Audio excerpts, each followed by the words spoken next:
Hello once again, everybody, and thank you for joining me in the Bettor's Box with BangTheBook.com's MLB betting podcast for Monday, July 1st. I'm your host, Adam Burke. This and every edition of the Bettor's Box presented by our friends over at DSI Sportsbook. BTB and the number 200 is that promo code. 100% deposit match bonus for the Sportsbook, 100% deposit match bonus for the live casino at BetDSI. It's only a game until you bet it. Monday, Thursday format here. We'll see if I do a show on Thursday for July 4th. I'm going to try to get something out for you, but obviously with the holiday, I'm not sure what everyone's doing. Everyone will be nice and busy. I got some plans of my own as well. So do the best I can to get out a show here for Thursday. If it doesn't happen, I apologize. If it does, well, consider yourselves very lucky to get one there for the Independence Day holiday. It is Monday, so we do have the Monday Mailbag today. At Skating Tripods on Twitter or Adam at BangTheBook.com via email. If you want to sign up for the notes, you can also get those via Adam at BangTheBook.com. I got about 250 people on that mailing list for the notes, so if you want to sign up for that, please make sure you hit me up, Adam at BangTheBook.com. My daily MLB picks and tips piece updated for today and updated on the daily over at the website. All 32 NFL season win totals have been posted. We're going to be doing a little bit different with the college football season preview content. We'll probably go by divisions or by conference for the win totals with those. Those will be coming soon. But I've got some thoughts out about the new head coaches, also some home field advantage stuff for you in college football. So be on the lookout for all of our college football content as that season now, about 7 weeks or so away. As I said, we'll try for a Thursday show with the Bettor's Box. If not, I'll be back on the air once again next Monday. All right, so the format for today is as follows. We'll start off with the Monday Mailbag, then go beyond the box score, down the lines. I don't really have a pick for you for today. The only pick I like in a day game, so obviously not a whole lot of value with that for our show listeners here. But then I will preview the week ahead. So let's go ahead and take a look here at a couple of Monday Mailbag questions. Both of these from Brian via email. Sent them a couple weeks ago. Forgot about them for last week's show. I apologize for that. But the first question that he has here, do you remember a team that has ever had as many interchangeable players on defense as the Dodgers seem to have? And quite frankly, the answer is no. The Dodgers, one of the deepest teams I can remember. The pitching staff, crazy deep as well. And they can just plug and play. A lot of guys have done a very good job with free agency, with drafting and developing, with acquiring players via trade. Very, very smart front office there with Andrew Friedman. Not really a big surprise, quite frankly. I mean, he did a very good job with the Tampa Bay Rays. Now he's in a position where he can carry a much larger payroll. So not a surprise that the Dodgers have a team built in the manner that they do. And like we talked about a couple of weeks ago here on the show, it's very hard to take anybody other than the Dodgers in the National League. There's really not a whole lot of futures value on the other teams just because the Dodgers are so deep, are likely to have home field advantage. They're a strong, strong team with no weaknesses in that lineup, no weaknesses in the pitching staff either. They're just a remarkable team here. And again, we'll see how they do throughout the second half, what kind of lead they build in the division, if they're able to cruise to home field advantage or not. If they're able to take it easy in September, go with a six-man rotation, kind of stretch some of those guys out a little bit. It's very hard to see anybody knocking off the Dodgers there in the National League playoffs here in about, 3.5 months' time. Also a question here from Brian via email asking about my top 5 favorite bands of all time. And I listen to music a lot. I always have. It's been something that's been, a passion of mine dating back to, when I was in high school. Music got me through some tough times throughout my life. And, it's been one of those things that has just been a constant for me. And, really, of all time, Pearl Jam is my number one favorite band. But, as I've gotten older, my music changes my music tastes have changed so much. I listen to a lot of real country music like Cody Jinks, Whitey Morgan, Alex Williams, Kendall Marvel, the Steel Woods, Chris Stapleton. I do like some of the grittier, more popular stuff, like a Luke Combs or a Brantley Gilbert. Jacob Bryant's another guy that I've gotten into here of late. Like a lot of blues, Joe Bonamassa, Kenny Wayne Shepherd, some Tinsley Ellis. And I will throw it back, to the teenage years with Blink-182, Incubus, Candlebox, Stained, Linkin Park, Three Doors Down, stuff like that. So, A lot of times I have music on no matter what, especially while I'm working here, especially working from home makes it pretty easy to have music on at all times. But, really overall, it just depends on my mood. Again, Pearl Jam, the all-time number one, but beyond that, a lot of times it depends on my mood, what I want to listen to, if it's background noise, if it's music I'm actually listening a little bit closer to, stuff like that. So, just listen to a lot of stuff, but those are some of the artists that I like. Don't really have a top five per se. Like I said, Pearl Jam would be at the top of that list, but a lot of stuff that I do like to listen to, and a lot of stuff, obviously, based on my mood. A lot of stuff that, I would consider mostly, kind of sipping bourbon or whiskey or, just kind of chilling out with a six-pack of beer kind of thing. I don't listen to anything all that loud, a little bit of ludicrous here and there, stuff like that, but, don't really listen to anything.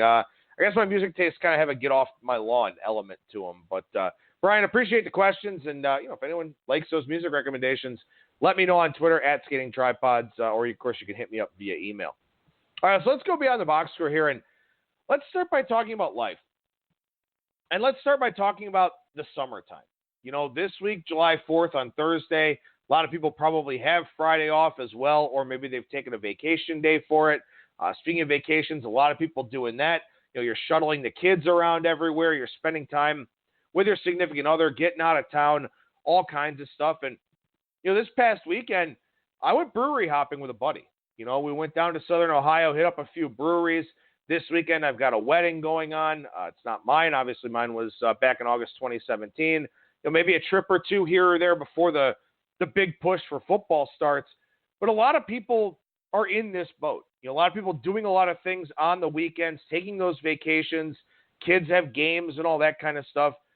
My suggestion to you is this: separate and get away from it all. We know what these pitchers are at this point in time. We know who these teams are. Don't rush to play catch up. Don't stress over what you're missing. Step completely away. It'll be there when you get back, and it won't have changed that much. So as you're running around doing all these different things over the summer, don't worry about it.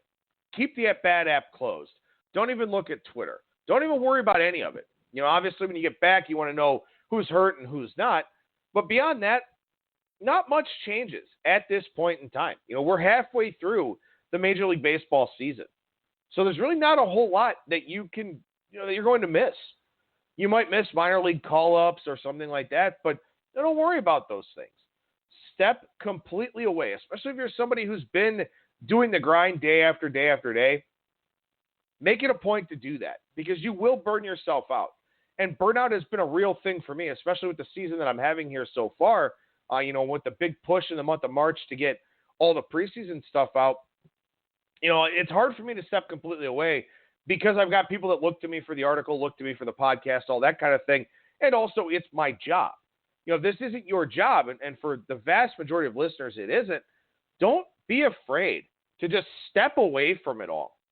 Enjoy that family time. Enjoy some time with your buddies. Enjoy summer. Enjoy life. Baseball betting will still be there. It's not going anywhere. And you've got that big football push coming up as well. So it's a good time to step away and just sort of clear your mind a little bit from this industry. Now, for me, obviously, with this being around the halfway point, I've kind of been reevaluating my capping a little bit. And it's been a bad season. So maybe some of this is recency bias. Maybe some of this, is just circumstantial. But a few things I want to talk about here. I kind of wonder if my regression analysis style of handicapping is losing value. The metrics are all out there. The lines factor them in. The overnight market moves. StatCast data has already become oversaturated in the marketplace now. What is the solution? How do I handicap differently? This awful season has me questioning my entire process. A lot of games become home run hitting contests. A lot of games become coin flips with bullpens. The team that hits the team that hits more home runs wins the game. The bullpen that isn't awful wins the game. How do you account for that? It just seems like everything is so high variance in a lot of ways here with the bullpens, with home runs, with starting pitchers. You've got openers and bulk relievers now. To me, I think baseball has never been harder to handicap. And again, it may just be recency bias with the bad season, but, I haven't been able to crack the code. I think it's been a big challenge, especially, playing full games. A lot of people doing more with first fives. I've been doing a lot more with first fives this season as well. You try to take some of that variance out of the equation, but, a lot of home runs this year. 3-run homer, off John Lester in yesterday's game kind of screwed us for that bet. First inning was a monster shot from Eugenio Suarez, but that kind of buries you for the game. It's just, again, maybe it's just because of the season that I'm having, but, as I kind of look around here, I wonder if I overcomplicate the process. Is the secret just blindly laying chalk from May to September? I mean, look, March and April were not good for favorites. Even with that, even with really big money line favorites having a tough first month of the season, they are 193 and 80. And again, this is favorites of minus 180 or higher. 193 and 80 for the season, 70.7%. $100 bettors up over $2,400, 4% ROI, average line minus 219.3. And if you look at just from May 1st on, 74% for minus 180 or higher favorites, 148 and 52, 8.8% ROI for $100 bettors, up over $3,900, average line minus 222.2. This all coming from the Killer Sports database. Is that the secret? Do we just stay out of it for April and then just play heavy chalk the rest of the way? Is Major League Baseball kind of like the NBA now? And overs in those games with a favorite of minus 180 or higher, 56.4%, 7.4% ROI. Again, per the Killer Sports database. Is that all that we should do? Should we just overcapitalize and then play nothing but heavy chalk? This is a 5-year trend now of big favorites, of minus 180 or higher favorites, delivering at a very high rate of success. Very good for $100 bettors. I mean, is that just what we do now? I play a lot of short favorites. You notice if you go through my spreadsheet, I'll just post it every day in my picks and tips piece. A lot of short favorites. Favorites minus 109 to minus 139, 55.1%. They're 162 and 132, minus 123 the average line there. Up $126 for $100 bettors, but that's a very low ROI. Am I playing too many coin flips with juice? Have I lost my edge? How many edges are left out there? I talked about this a lot in the down the line segments. A lot of scraping out there in the marketplace. A lot of buyback, a lot of arbitrage. Is that the secret here? Do you just scrape short prices and then lay heavy favorites? You have to be capitalized enough to play it that way and have time to stay around the odds screen. But, as I'm looking at this season for Major League Baseball, that looks like the only way to do it. To really overcapitalize yourself to be able to play these big favorites and then scalp money lines with that big bankroll with the shorter prices. And it's betting. It's not handicapping. It's more betting than anything else. And that's fine, but it makes me wonder what's out there for somebody like me. What's out there for a lot of the people that read my article or listen to the show here? What's out there at this point in time still?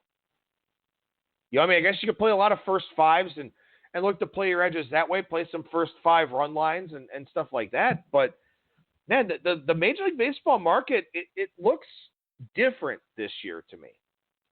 And, again, maybe this is just me, sort of projecting the bad season that I'm having, but it looks like right now the only certainty in baseball is to lay the heavy chalk and take your return on investment, but you have to be really overcapitalized to do that, to be able to withstand if you go on a bad run with some of those heavy favorites.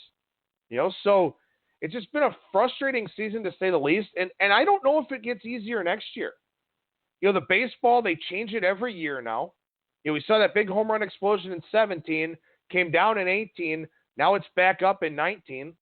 Openers, bulk relievers, 3 batter minimum comes in next year. The gap between the haves and the have-nots is starting to dwindle a little bit, with some teams really putting together some fantastic prospects, systems and pipelines. But I don't know. There are a lot of questions, and I'm not sure I have the answers. And it's been frustrating. It's been something that has literally kept me up at night, this season. But, man, I don't know. I wonder if you just overcapitalize and play big favorites. I wonder if that's just the way to do it. And, it's hard for article purposes. I can't do that. I can't be advocating, play all the minus 200 favorites, because a lot of people don't have the bankroll spread for that. So maybe the article continues to suffer. I don't know. I don't know what the answers are. And maybe it's just a one-off thing. Maybe it's just, one bad season here where the regression's not coming at the times when I expect it. We still see market moves based on the expectation of regression, ERA to XFIP and XWOBA moves and stuff like that. But I don't know. Maybe for me, I need to take a different approach. Maybe for me, I need to look at things differently. And the problem is that, as I mentioned, looking at the heavy favorites and scraping the smaller prices does you no good for the content that you come to Bang the Book for. So I don't know. I don't know what the answer is. But we're halfway through this season, and I feel like I don't have a whole lot of confidence in things changing for me. And that's concerning, and that's worrisome. And I don't know what I do differently. Maybe I just need the All-Star break. Maybe I just need, some time to focus on something else. It's been kind of a breath of fresh air to write some college football stuff and things like that. But, hey, the daily grind of baseball is still there. And I have an expectation for myself, and readers and listeners have an expectation as well. I don't know. I don't know where things go with the rest of this season, but as I kind of look around and as I look at what's happening in the markets and as I look at what's happening with the game itself, I see a lot of challenges, a lot more challenges than I used to when these metrics, weren't as widely accepted, weren't used by as many people out there in the marketplace, or were really used specifically by the quant people that had an edge. Now a lot of people are out there using these metrics, and it's oversaturating the market. And, I've tried to play against some line moves. Some have worked, some haven't. I don't know. I just look at what's happened through the halfway point of the season here, looking at what's transpired, and I'm not sure. So I'll keep putting in the work. I'll keep trying to figure these things out. But, again, I'm not sure what the answer is for the rest of this Major League Baseball season. And again, I can't worry myself thinking about 2020, but again, as you look out onto the horizon line, I see a lot of these same things still out there. So, we'll keep plugging away at it. We'll keep seeing what we can figure out here, but I'll keep passing along information, and it's up to you to decide, how much it matters to you, how much it doesn't, and then, make your bets accordingly. All right, so we take a look at some of the series that just wrapped up here over the weekend. The Reds took 2 out of 3 from the Chicago Cubs. More whining from Joe Madden on Sunday. The dude's insufferable, man. He really is. I'm sorry if you're a Cubs fan, but all this guy does is bitch and moan and complain and stick up for the wrong things, and it's a tired act. It really is. But in any event, the Reds starting pitchers in this series, Sonny Gray, Luis Castillo, Anthony DeSclafani, 19 1/3 innings, only allowed 12 hits to the Cubs batters, 3 runs, 5 walks, struck out 19. Derek Johnson should be the MVP of this season. The pitching coach for the Cincinnati Reds has been absolutely phenomenal. This Reds staff has been excellent. But again, offensively, so hit or miss. A lot of talent on offense. A lot of good young talent. Would be nice if Joey Votto would hit for some more power. But this Reds team, probably one to watch in the second half. I'll talk about them a little bit more later as well. I know some people that have kind of put some futures on them to win the Central, some NL playoff futures as well. But the pitching staff's been great. They just got to get that offense to catch up. Cole Hamels leaving after the first inning of his start. Maybe an oblique, maybe a lat. Haven't seen any update yet. Something you definitely want to keep an eye on because the Cubs were a 500 team in the month of June. And I'm not real enamored with their pitching staff. I like that offense, obviously. Not real enamored with the pitching staff, though. But the other thing that came out of this series, the Pedro Strop and Yasiel Puig dust-up, pitchers are getting real pissy, aren't they? You know what? You don't want a dude to show you up with a bat flip? Don't throw a cock shot that he can hit out of the ballpark. I mean, not that that's what happened here with Strop and Puig, but, man, pitchers are getting awful whiny in Major League Baseball. I don't know, maybe Strop just taking after his manager, Joe Madden. The Rays took 2 out of 3 from the Rangers, and I don't have much to say about this series. The Rangers, a very good month of June. I think they're a regression candidate as we go forward here, though. But Blake Snell, 12 strikeouts in 6 innings, only threw 80 pitches in that game yesterday. 20 swings and misses on those 80 pitches. That's just absolutely absurd. But Blake Snell only threw 6 curveballs in that start. None of them were put in play. None of them were swings and misses. Very fastball-heavy start. 52 of 80 pitches were fastballs for Blake Snell. So shelving the curveball is a pretty interesting development here. Less than 10% with the curveball in this start. Maybe he's isolated that as a problem. It's something I isolated as a problem. Very, very low spin rate on the curveball in that start. So maybe Snell just doesn't have a feel for it right now. Maybe it's not an injury thing. Maybe it's just that pitch. Maybe it's just the mechanics of that pitch. But very good on Sunday. Went heavy with the fastball. Paid dividends for him. He's already an ERA to exit positive regression candidate guy. So if Blake Snell is healthy, I'm going to back off of that fade of him. And in particular, if he's not going to use his curveball, well, that certainly would seem to benefit him with what we've seen from that pitch so far. 3 more overs at Coors Field. Dodgers and the Rockies split their 4 games there. Pretty much all the starters were bad in this series. Walker Buehler was especially bad, which I'm fine with. Maybe gives us a little bit of value in his next start. But the Rockies, 20 for 46 with a runner in scoring position in that series. The Dodgers, 19 for 50. So lots of chances there with a runner in scoring position in that series. The Rockies cashing in on a lot of them.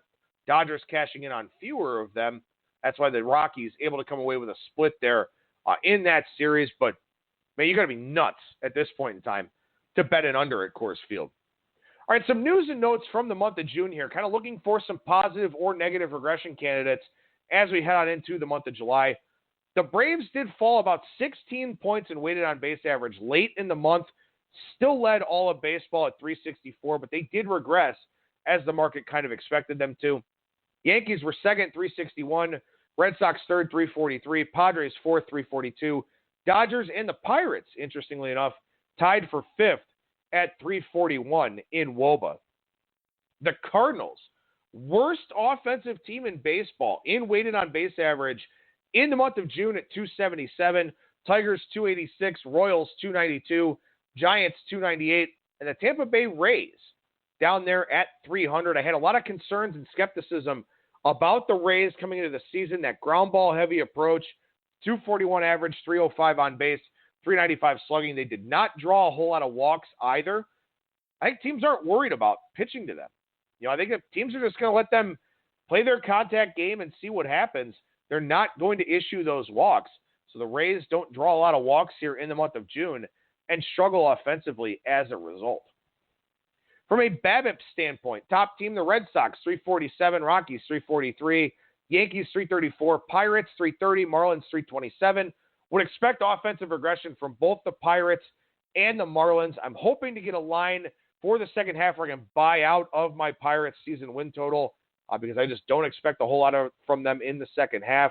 And I would expect their offense to regress here off of a pretty big month of June.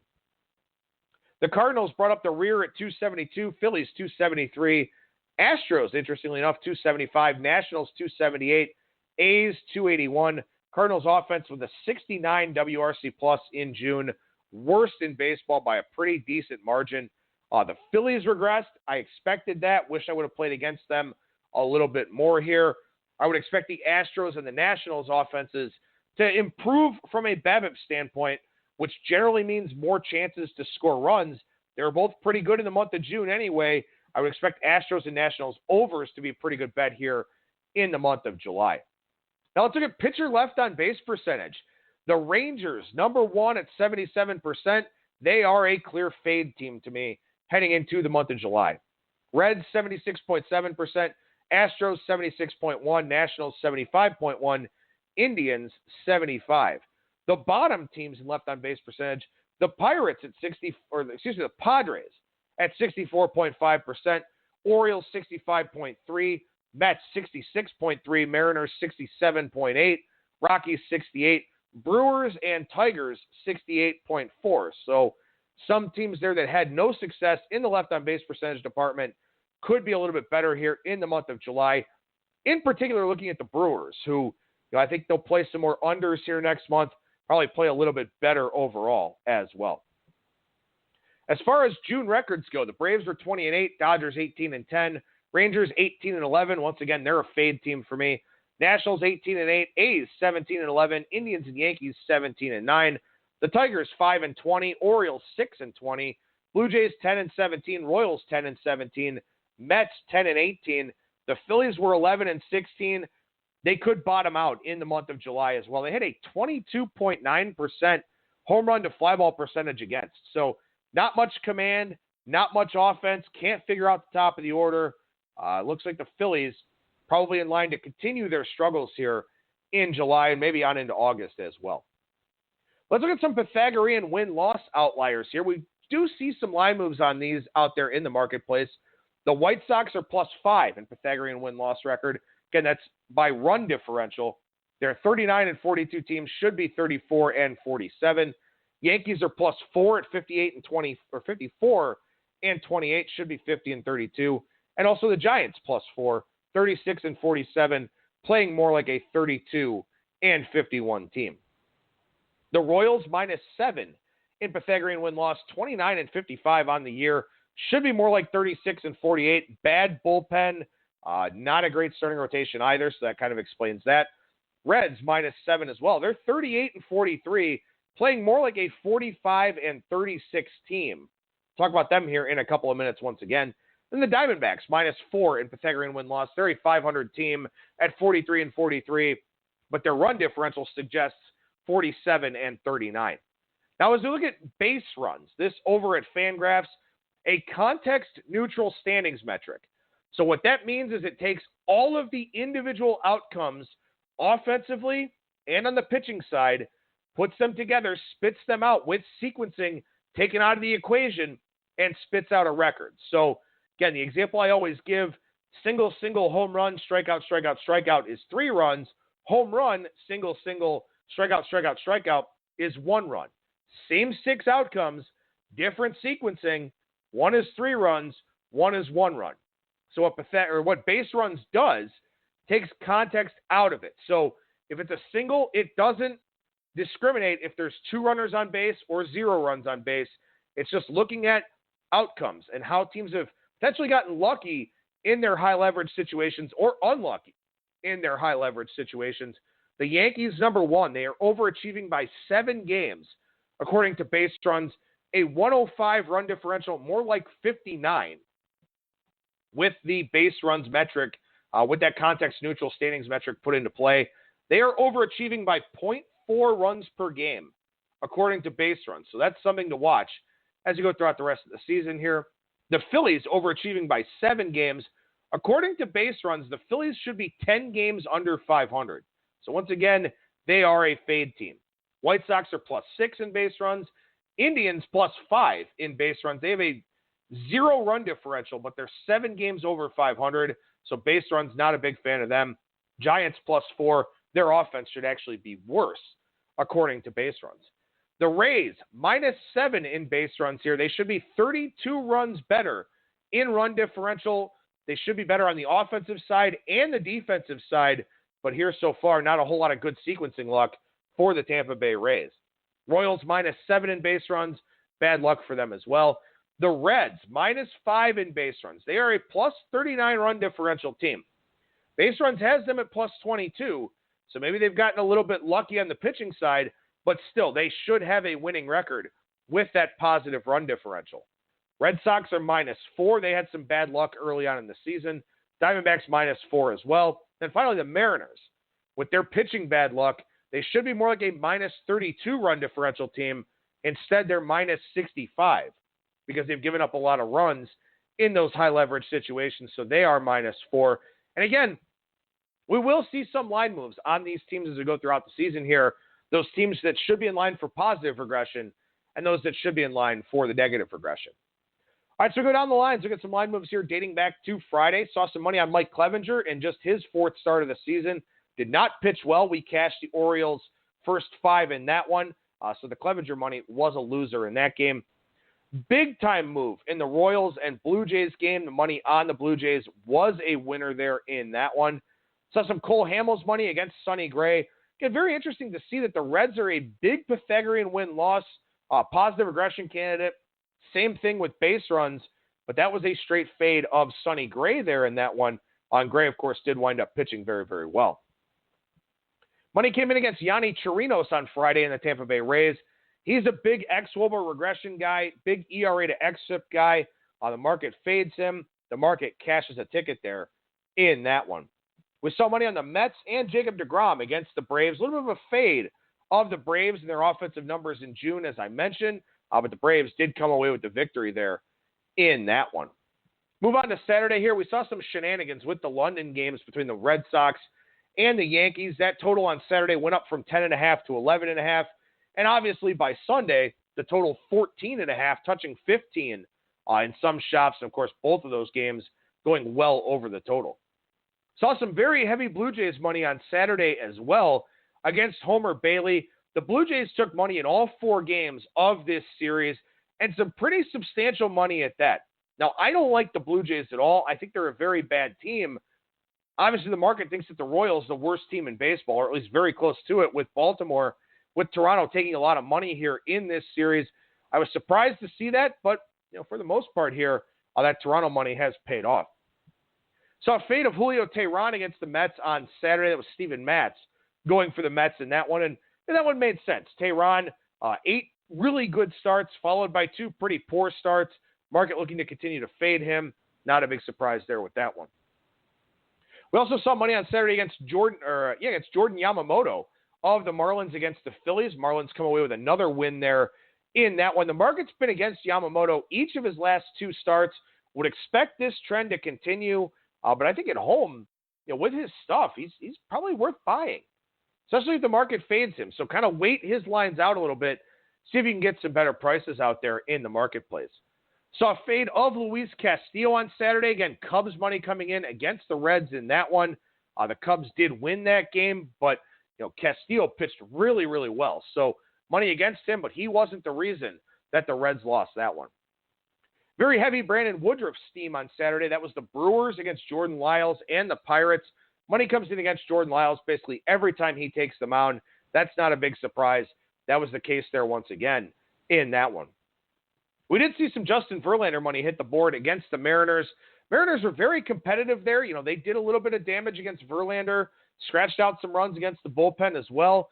Did ultimately lose that game. So the Astros money in the minus 300 range was a winner. But Verlander, again, is what he is. Lots of strikeouts, no walks, lots of home runs. It's just pretty much the MO for him. Sunday, we saw another Jays move. Although that one was a little bit smaller. There was Brad Keller and Aaron Sanchez in that one. Saw the heavy Blake Snell money on Sunday. Big ERA xFIP splits. Lots of talk about how maybe he's just getting unlucky. Could just be the case. And, of course, he was very, very good in that start on Sunday. Saw a little bit of money come in against Lucas Giolito. That was against the Twins. And I believe his name is Lewis Thorpe, making his MLB debut for Minnesota. Giolito against good lineups, probably not getting the respect that the market, or that you would expect out there in the marketplace. He did pitch well enough in that game against the Twins to pick up the victory. But anytime he takes on good lineups here, I think there will be a lot of skeptics out there. Did see the Rockies take some money with Chichi Gonzalez on the mound in Sunday's series finale against the Dodgers. Nobody pitched well in that series, Gonzalez included. Saw a fade of the Mets and Noah Syndergaard on Sunday Night Baseball. We were part of that as well, but the Mets did wind up winning that one. The bullpen did blow it, but the Braves bullpen won up them, gave up 5 runs, I believe, in the 7th inning. On the Mets, came away with the win there. Monday, pretty quiet day. We saw money come in on the Blue Jays once again to fade Glenn Sparkman, a big xWOBA regression candidate. The Blue Jays here on Canada Day, so happy Canada Day to our Canadian listeners, of course, our Canadian writers out there as well. Other than that, pretty quiet day. I am on the over for that Jays and Royals game. We'll see how that one plays out.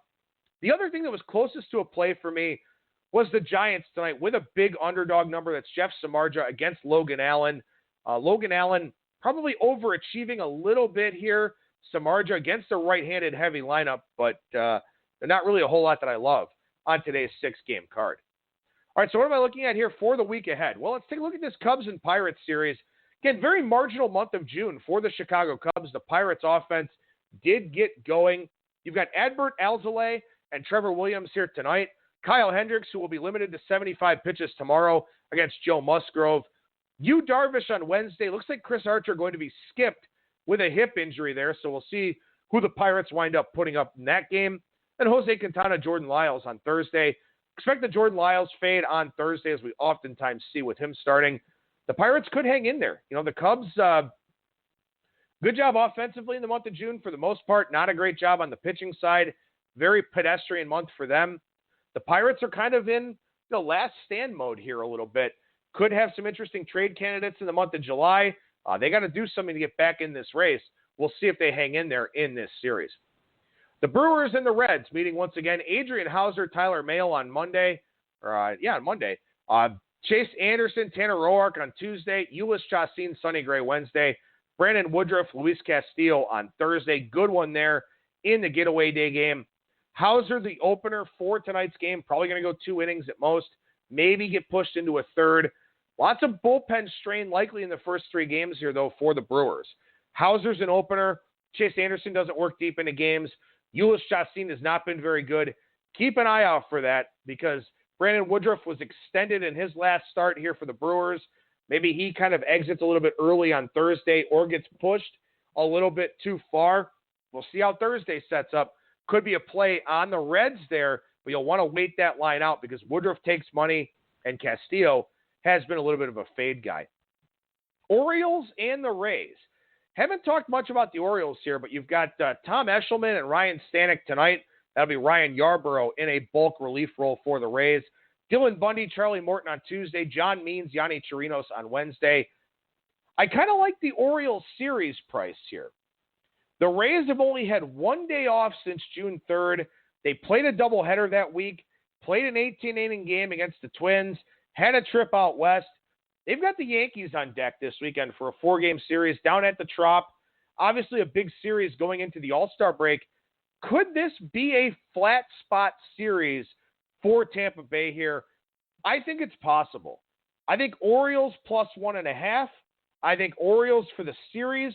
I think we can have a chance at making some money here by doing some creative things to play the Orioles in this series. So maybe something you want to keep an eye out for, but the Rays, a lot of games in a relatively short amount of time. Yankees on deck, maybe a flat series for Tampa Bay here at home in this one. The Astros and the Rockies will play 2 at Coors Field. Jose Urquidy makes his MLB debut on Tuesday for the Astros. I apologize if I butchered his name, against Herman Marquez. Wade Miley, Peter Lambert on Wednesday. I would expect we see movement on the total here for both of these games. Movement on the over in both of them probably. Coors Field playing very, very small. Might like Wade Miley on Wednesday. We'll have to see how much that price comes down. But might like Miley a little bit as a ground ball guy with a cutter, stays off the barrel, kind of guy that can at least have a little bit of success at Coors Field. Red Sox, Jays, Yankees, and Mets. You wonder how both of these teams fare coming back off of the London series. Big adjustments for relievers and hitters. Starting pitchers probably not too terribly affected. They'll have David Price and Trent Thornton and Chris on Tuesday in Toronto. Chris Sale, Sean Reed, Foley Wednesday. Rick Porcello, Marcus Stroman on Thursday. And then for the Yankees and Mets, James Paxton, Zach Wheeler, Domingo Germán, Jason Vargas. Curious to see how both of these teams fare. Coming back, playing inferior teams. It's always tough after you play your rival. Yankees, of course, get the Rays this weekend. So it should be interesting to see how those series go. We'll see if I have any action on any of those games. But, of course, a very unique situation coming back off of London, something that Major League Baseball has never done before. So lots of stuff here on today's show. Adam at bangthebook.com to get the notes via email if you want them. A lot of notes, a lot of numbers. So probably a good idea to sign up for that mailing list. I'll try to get something out for you on Thursday with the July 4th holiday. If I don't, another Monday mailbag comes your way here in a week. If I do, I'll talk to you again on Thursday. So that'll do it for me. Thank you so much for listening, everybody. And remember that you'll never strike out when you're in the bettor's box.